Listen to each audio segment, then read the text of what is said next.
कुंद कुंद स्वामी ने समय सार में कहा है और पढ़ा तो नहीं, सुना है।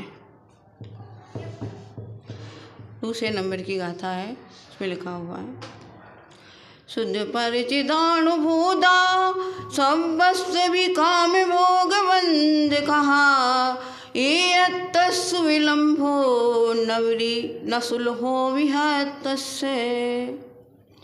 क्या कहा? शुद्ध परिचिदानुभूता सर्वस्व भी काम भोग बंद कहा। इस जीव ने अनादिकाल से काम भोग बंध की कथाओं को अच्छी तरह सुना है और उसी पर इतना रचा पचा हुआ है कि उसको अपनी आत्मा की सुध है ही नहीं। आत्मा की कथा को सुने ही नहीं, संसार की कथाओं को तो सुनते हैं लेकिन आत्मा की कथा को भी नहीं सुनते हैं। अगर अपनी आत्मा की कथा को सुनो, आत्मस्वरूप को जानो, तो क्या आप संयम के पथ पर चल पड़ोगे। और जब संयम हो गया तो कुंद कुंद स्वामी यही कह रहे हैं, सब कथाओं को सुना लेकिन आत्मा की कथा को नहीं सुना। यदि आत्मा की कथा को सुन लेते तो संसार से बेड़ा पार हो जाए।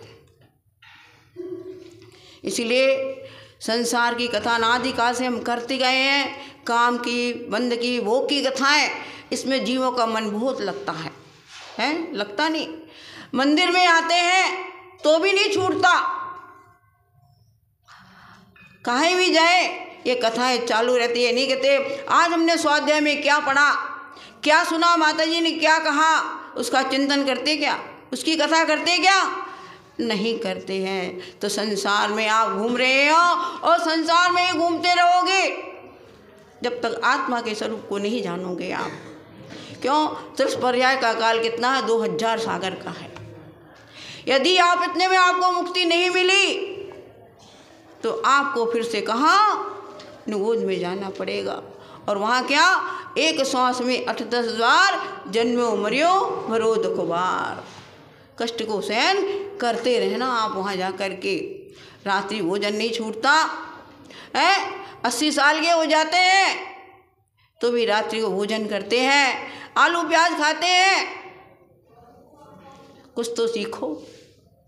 मनुष्य जन्म मिला है ये, चिंतामणि रत्न मिला है ये, इसका सदुपयोग करो। ये खाते रहे, ये चुदा की तृष्णा कभी शांत होने वाली नहीं है। आप बेराग भावना में पढ़ते हैं, तृष्णा नागिनी जो जो डंके लहर जहर की आवे। सही की नागिन डसेगी तो एक ही भाव खराब होगा। अगर तृष्णा रूपी नागिन ने डस लिया तो आपका भाव खराब हो जाएगा, क्योंकि तृष्णा तो बढ़ती ही रहती है, कभी कम होती क्या है। रसगुल्ला खाया, इमरती खाने की इच्छा हो जाती है। करोड़ों रुपया इसी में गंवा देते हैं लोग। शादी करने के लिए जाते हैं, 1 करोड़ रुपया खत्म हो गया खाने पीने में, और लोग खाते ही नहीं। और दान देने के लिए कहो कि मंदिर में दान दे दो, 1 से 1 रुपया लिख लो हमारा। क्यों? प्रवृत्ति वहाँ है, धर्म के ऊपर प्रवृत्ति नहीं है, उसका हम सदुपयोग नहीं कर रहे हैं। कई लोग ऐसे भी होते हैं कि मंदिर में नहीं आते हैं, तीर्थ यात्रा में चले जाते हैं, लेकिन हम गांव के मंदिर में नहीं जाते, भगवान को नहीं देखते। भगवान को देखो सही, भगवान क्या कह रहे हैं, उनकी दृष्टि कहाँ है? अपने को देखो, अपने दोषों को निकालो, ये कह रहे हैं। लेकिन समझ में उनकी छवि को हम निहारते नहीं है, उनको देखते ही नहीं है। हमारे आचार्यों ने कहा है, अगर आपको मोह की ग्रंथि को तोड़ना है तो क्या करना? भेद ज्ञान साबुन भयो समता समरस नीर, दोवी अंतर आत्मा दोवे निजगुण चीर। भेद ज्ञान रूपी साबुन लो और समता रूपी नीर पानी लो और उससे धो। शरीर की गंदगी तो साबुन से निकल जाएगी, लेकिन अंदर की गंदगी कैसे निकालोगे? जब तक भेद ज्ञान नहीं होगा। दो भी अंतर आत्मा दोवे निज गुण दिए, अंतर आत्मा बन करके और अगर आप ऐसा विचार करोगे तो आपके अंदर की मोह और अज्ञान रूपी ग्रंथियाँ अपने आप टूट जाएंगी और व्यक्ति अपने लक्ष्य को पा सकेगा। यदि आपको नहीं पाना है, मोक्ष में नहीं जाना है, मोक्ष में धाम में जाना कि मोक्ष में जाना, आपको कहाँ जाना है? कहाँ जाना? मोक्ष धाम में जाना कि मोक्ष में जाना है? अगर मोक्ष में जाना है तो संयम लेना पड़ेगा, समाधि की सिद्धि करना पड़ेगी, तब आप मोक्ष में जाओगे। और मोक्षधाम में कैसे ले जाते हैं? घर वाले दो हाथ पकड़ेगा, दो पैर पकड़ेगा और घर के बाहर कर देगा। ऐसे नहीं जाना, हमको मोक्ष में जाना है, अपने आत्मा की सिद्धि करना है। ये मनुष्य पर्याय मिली है, हमको इसका सदुपयोग करना है। अगर नहीं किया तो भैया जैसे आए हैं और वैसे ही चले जाएंगे। इसलिए हम यही कहेंगे बार बार, आप जितना स्वाध्याय करते हो और जितना मंदिर में जाते हो, भगवान को देखो, एक बार उनकी मूर्ति को निहारो, ये क्या कह रहे हैं। खाली हाथ जोड़ लिया और देख लिया, दर्शन कर लिया, कुछ नहीं। थोड़ा तो पुण्य मिल जाएगा, मंदिर में आए आप, पुण्य मिल जाएगा, लेकिन 100 रुपया मिलना था तो 2 रुपये मिलेगा आपको। तो ऐसा करो जैसे उनने आत्मा की स्वरूप को पा करके अपना ध्यान किया आत्मा का, ऐसा चिंतन करो वहाँ जा कर के। कैसे उनने घात्या कर्मों का नाश किया उन्होंने, ऐसा चिंतन करो, देखो, तो आपका भी जीवन का कल्याण हो जाएगा। आपके नगर में साधु गुरुदेव आते हैं तो क्या करना, उनकी सेवा करके, उनका आहार दान दे करके, और क्या करना, पुण्य अर्जन करना। जब आप उस पद पर चल पड़ोगे, नहीं तो भैया संसार में रहना है, संसार में घूमना है तो बंध की कथा को सुनो, काम की कथा को सुनो, जो संसार में आपको रुलाने वाले हैं। और पुण्यार्जन नहीं करना है। एक दृष्टांत देकर हम समाप्त करेंगे। एक सेठ जी थे, बहुत ही धर्मात्मा, बहुत ही दान करते थे, लेकिन जब पाप कर्म का उदय आता है ना, तो व्यक्ति की बुद्धि विपरीत हो जाती है। विनाश काले विपरीत बुद्धि। तो उनका विनाश का समय आ गया, पाप कर्म का उदय आने वाला। सब लोग कहने लगे, अरे सेठ जी क्या करते तुम, ये धर्म मत करा करो, धर्म करने से कुछ नहीं मिलता है। आप तो खाओ पियो मज़ा करो, घूमने चलो, इधर उधर होटल में चलो। औरतें क्या करती, होटल में जाना अच्छा लगता है, घर की चीज़ बनी हुई नहीं अच्छी नहीं लगती है, होटल में जा कर के खाओ अच्छा लगता है। वहाँ सड़ी गली चीज़ मिलती है वहाँ खाने को, वो अच्छा लगता है उनको खाने में। और क्या करती है, फैशन करना, मंदिर में आएंगे लिपस्टिक लगा करके आएंगे। शादी होती है 50-60 हज़ार रुपये ब्यूटी पार्लर में देते हैं, काहे के लिए, डिस्टेम्पर पुतवाने के लिए है। दीवार में जैसे डिस्टेम्पर पुतता है, ऐसे तुम्हारे मुंह पर के ऊपर डिस्टेम्पर पोत देते हैं वो, और तुमसे पैसा लगता है। एक बार पसीना आया, सारा डिस्टेम्पर झड़ गया। ये पाप की क्रियाएं हैं, जिससे पाप होता है, ऐसी क्रियाओं को क्यों करो। उतना पैसा उधर देते हो, इतना पैसा मंदिर में पुण्य में दान में लगाओ, तो आपके साथ में वो चला जाएगा। सेठ जी मान गए, सब धर्म कर्म करना छोड़ दिया, मित्रों के साथ में घूमने लगे, लेकिन पाप कर्म तो छोड़ने वाला नहीं है। कुछ समय ऐसा हुआ क्या कि सेठ जी के सब कारखाने बंद हो गए, फैक्ट्रियां बंद हो गई। जब सब चीज़, पैसा नहीं रहता तो कोई नहीं पूछता है, पैसा रहता है सब पूछते हैं। सब मित्रों ने आना छोड़ दिया, नौकर चाकर साहब भाग गए। अब क्या करना, अब सेठ जी को एक समय खाने के लिए, दूसरे समय खाने के लिए नहीं है। अब क्या करना, कोई भी साथ देने वाला नहीं है। सुख में सब साथ देते हैं, दुख में कोई साथ नहीं देता है, सब छोड़ देते हैं। तो क्या हुआ, अब पत्नी बोलने लगी, मेरे पियर चले जाओ आप, और वहाँ क्या 5,000 रुपये ले आओ, मेरे पिताजी से व्यापार करो, बच्चों को पालना, इनको पढ़ाना, क्या करना है। तो ठीक है। और पड़ा गए, जाने लगे, बोले कुछ साथ में रख दो खाने पीने के लिए। तो उन्होंने उनकी पत्नी बोली मैंने लड्डू बनाए हैं बेसन के, इसमें पानी नहीं डला है, बढ़िया घी में बनाए हैं, इसको ले जाओ और छन्ना ले जाओ और कैन ले जाओ और आटा ले जाओ, सब सामान ले जाओ और रास्ते में बना लेना और खा लेना। पहले तो पैदल जाते थे, है कि नहीं, गाड़ी वाड़ी कुछ नहीं मिलती थी, ना एरोप्लेन थी ना ट्रेन थी, पैदल ही जाते थे लोग। गए चले, सेठ जी सोचने लगे अब बहुत देर हो गई, चलते चलते 10 बज गया, कुछ करना चाहिए अपन को।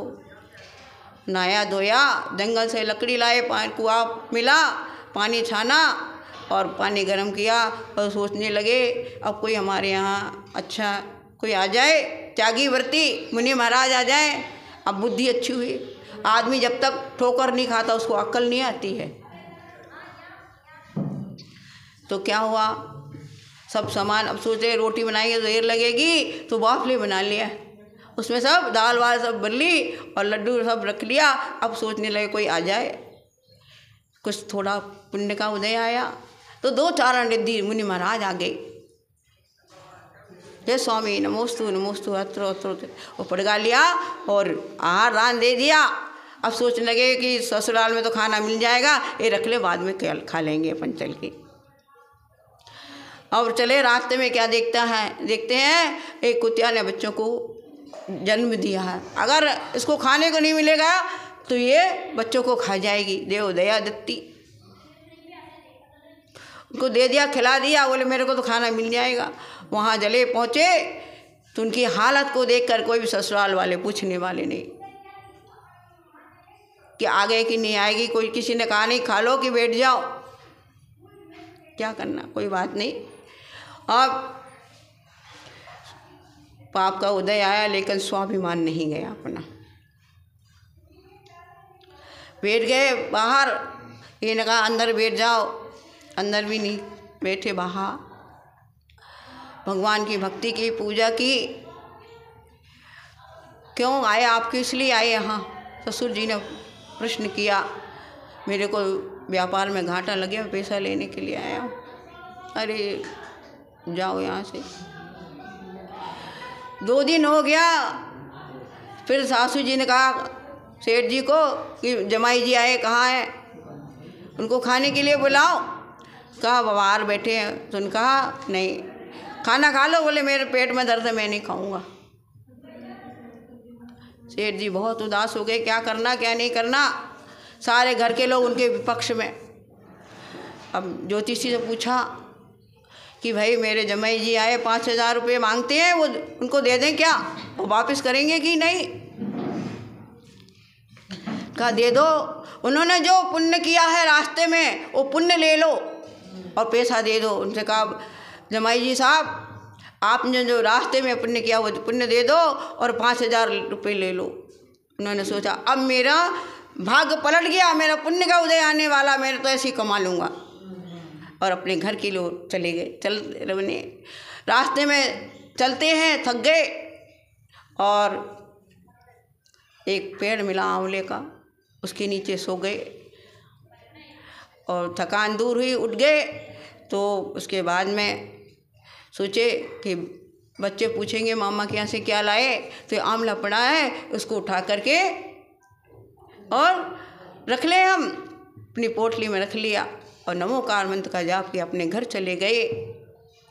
घर पहुँचते ही बच्चों से पूछा माँ कहाँ गई है, तो बोले पड़ोस में गई है, बुलाओ उसको। क्या मेरे पिताजी ने पैसे दे दिया है, बात पीछे पूछना मेरे से, पहले ये बताओ मेरे को भूख लगी है, खाना खाना है, रोटी है कि नहीं? बोले रोटी तो है लेकिन सब्जी नहीं है। बोले मैं आंवला लाया, इसकी चटनी बना लो, इसके साथ में खा लूँगा।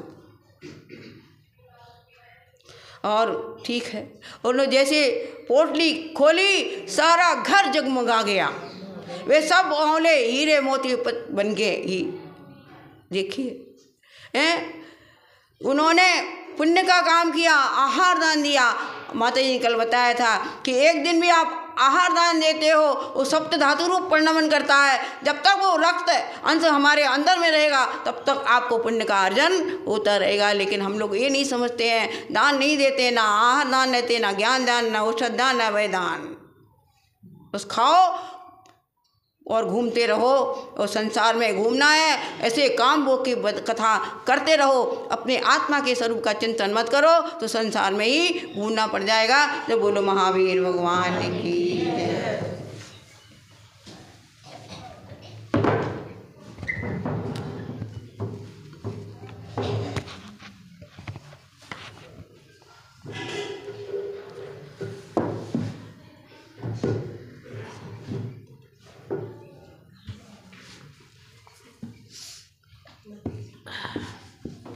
ऊंचा हो जा रहा।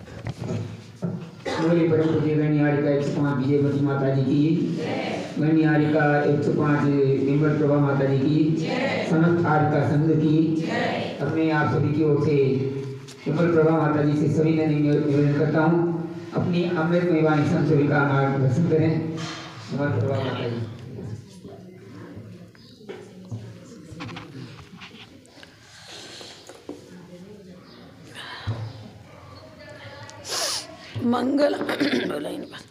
मंगलम भगवान वीरु मंगलम गौतमो गणि मंगलम कुंद कुंदाद्यो जैन धर्मोस्तु मंगलम सर्वमंगल मांगल्यम सर्वकल्याणकारकम प्रधानम सर्वधर्मानां जैनम जयतु शासनम जैनम जयतु शासनम। जय बोलो श्री अनंतानंद परम सिद्ध भगवान की, 1000 से चिंतामणि पार्श्वनाथ भगवान की, परम पूजाचार्य श्री आदि सागर जी महाराज की, परम पूजाचार्य श्री शांति सागर जी महाराज की, परम पूज्य प्रथम गणियारिका रत्न श्री 105 विजयमती माता जी की, जैन धर्म की जिनवाणी माता की।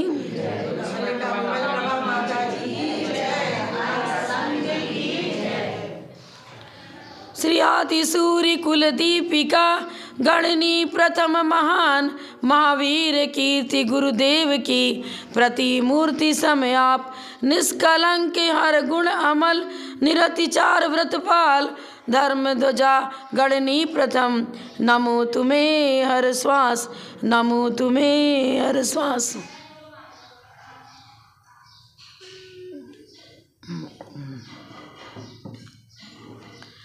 आत्मानुशासन ग्रंथ में गुणभद्राचार्य ने लिखा, उन्होंने शास्त्र ज्ञान को शुद्ध ज्ञान को अग्नि की उपमा दी। शास्त्राग्नौ मणिवत भव्यो विशुद्धो भाति निवृता अंगारवत खलो दीप्तो मलि व भस्म वा भवेत। एक दिन मैंने बताया था अग्नि आप में अपने आप में न उपकारी है न अनुपकारी है, हितकर भी है और अहितकर भी है। अब यहाँ बता रहे हैं शास्त्र रूपी अग्नि, सोना किस में तपता है? अग्नि में। सोना अग्नि में तप करके शुद्ध हो जाता है। इसी प्रकार सम्यक दृष्टि जीव शास्त्र रूपी अग्नि का सहारा लेकर किट्ट कालिमा को धो देता है और आत्मा को परमात्मा बना लेता है। शास्त्र रूपी अग्नि में पढ़कर भव्य